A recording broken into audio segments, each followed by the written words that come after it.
Home to one of our country's first railroad towns, the gravesite of the first Union soldier killed during the Civil War, and the birthplace of Mother's Day. I'm Wayne Worth, and you're watching On the Road in West Virginia, our 55 counties, Taylor County.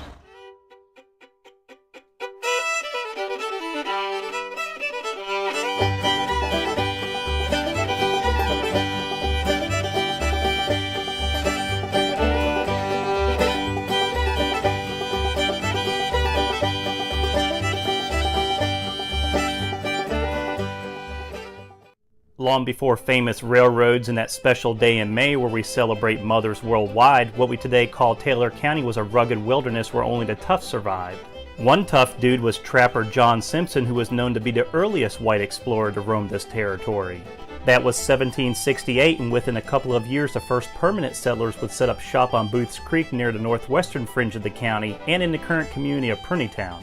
By the 1830s, more folks would inhabit the region with the completion of the Northwestern Turnpike, or what we today call U.S. Route 50.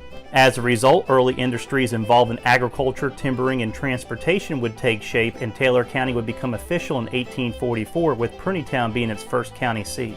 Now, the 1850s would transform this region in a big way, by way of the B&O Railroad.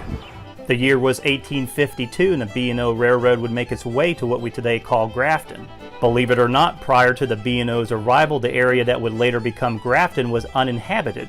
By 1860, though, the new town had 891 residents and would be deemed as one of America's first true railroad towns. Now, Grafton, being the junction of the B&O main line and the Parkersburg branch, didn't always have its perks, especially during the Civil War, as the town would become a major target for the Confederate Army. Having the B&O in your backyard during the war also meant having small raids along the railroad, as control of it meant having control of the distribution of troops and supplies. The Civil War in Taylor County would also make the history books, as Thornsbury Bailey Brown would become the first Union soldier to be killed by a Confederate soldier during the war after engaging with the Confederate Guard on picket duty in Fetterman.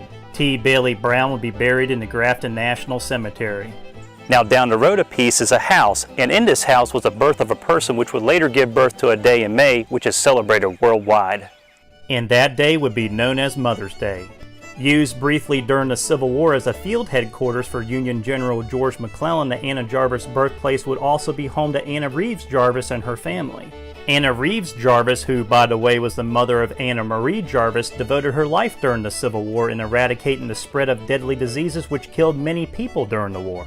She organized a Mother's Day work club which helped needy families in the area stricken with disease obtain medicine and other necessary resources to help improve their sanitary conditions. After the war, she even planned a day called Mother's Friendship Day, which brought together veterans who fought both for the North and the South and their families to ease tensions and help the community heal. When Anna Reeves Jarvis died on May 9, 1905, her daughter Anna Marie Jarvis campaigned for a day not only to honor and recognize her mother's work, but to honor all mothers. After first being adopted as a holiday in West Virginia in 1910, President Woodrow Wilson signed a proclamation in 1914 designating Mother's Day, held on the second Sunday in May, as a national holiday to honor all mothers. The Andrews Methodist Episcopal Church in Grafton, where the first Mother's Day observance took place in 1908, is now deemed as an International Mother's Day Shrine, where an annual Mother's Day service is held every second Sunday in May. Now, the late 19th and early 20th centuries would bring even more people to the region, as big coal and the manufacturing of glass brought opportunity and economic vitality to the county. Like many of our West Virginia counties during the first half of the 20th century, coal was king. For the western portion of Taylor County, coal became the dominant industry, as communities like Rosemont, Flemington, and Simpson would become little boomtowns. And other than the B&O Railroad, glass and pottery would become a big industry in Grafton, as Hazel Atlas, Empire Glass, and even the Tigard Valley Glass Company would set up shop here. Then there was the Carr China Company, which made mostly dinnerware for hotels and resorts across the country, and even made mugs for our armed forces during World War II. As for Prunytown, our state's industrial school for boys would open in 1891 and would become a reform school for boys who typically weren't the best behaved in our society. The school would eventually close its doors during the 1970s, and in 1985 became a correctional center for adult males. With all this economic activity, times were good in the region, as Taylor County's population soared to almost 20,000 by 1940. However, the county during the second half of the 20th century would see a shift economically from big coal and the manufacturing of glass to recreation. Matter of fact, it all started with Tygart Lake State Park, which was given to West Virginia by the U.S. government in 1945. Prior to this gift, though, the Army Corps of Engineers built a dam to tame the Tygart River and to protect the city of Pittsburgh and the upper Ohio Valley region from devastating floods. Today, the Tygart Lake is also used as a haven for speedboating and fishing. Just down the road a piece is another West Virginia treasure. Valley Falls, which was deemed a state park in 1964, once upon a time was a boomtown along the B&O Railroad. However, after a massive fire destroyed the town in 1886, and then 2 years later a devastating flood hit, the town was no more. Today, Valley Falls State Park is a popular day park in north central West Virginia where folks can enjoy a picnic, a wedding, a family reunion, or just the sheer power and beauty of the Tygart River. And yes, we can't forget about our state's 2 national cemeteries, which are housed right here in Taylor County.